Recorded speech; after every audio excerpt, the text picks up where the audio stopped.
Shock railway ప్రయాణికులకు భారత railway భారీ షాక్ అయితే ఇచ్చింది. భారీగా ధరలు అయితే పెరుగుతూ ఉన్నాయి.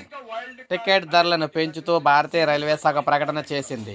ఇవి డిసెంబర్ 26 నుంచి అమల్లోకి రానున్నాయి. పెరుగుతున్న ఖర్చులను బ్యాలెన్స్ చేస్తూనే ఎక్కువ మంది ప్రయాణికులకు రైల్వే సేవలు చేరువ చేయాలనే లక్ష్యంతో భాగంగా ఈ చర్యలు తీసుకున్నట్టు అధికారులు అయితే తెలిపారు. అయితే తాజాగా మార్పుల ప్రకారం లోకల్ స్వల్ప దూర ప్రయాణాలు టికెట్ ధరల్లో ఎలాంటి మార్పు అయితే లేదనమాట.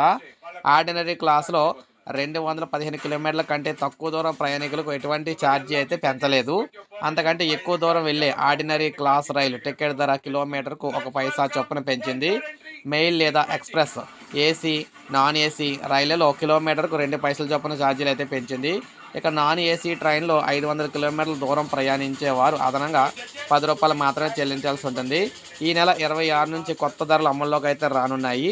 ఈ మార్పులతో రైల్వేకు అదనంగా 600 కోట్లకు మేర అదనపు ఆదాయం సమకూరుతుందని రైల్వే శాఖ అయితే అంచనా వేస్తుందన్నమాట. ఎందుకంటే మనకి కొన్ని కోట్ల మంది ప్రయాణిస్తారు రైల్వేలోని. ఒక్కొక్క పైసా చొప్పున వేసుకున్నా కూడా వారికి బోల్డ్ డబ్బులు అయితే వస్తాయన్నమాట.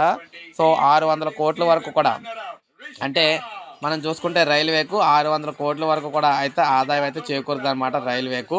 సో ఇది మనకి తాజా సమాచారం. మొత్తం మీద ధరలు అయితే పెరుగుతున్నాయి రైల్వేకి సంబంధించి. ఇదే మనకి అప్డేట్. ఒక లైక్ చేయండి, సబ్స్క్రైబ్ చేసుకోండి. మన ఛానల్ సబ్స్క్రైబ్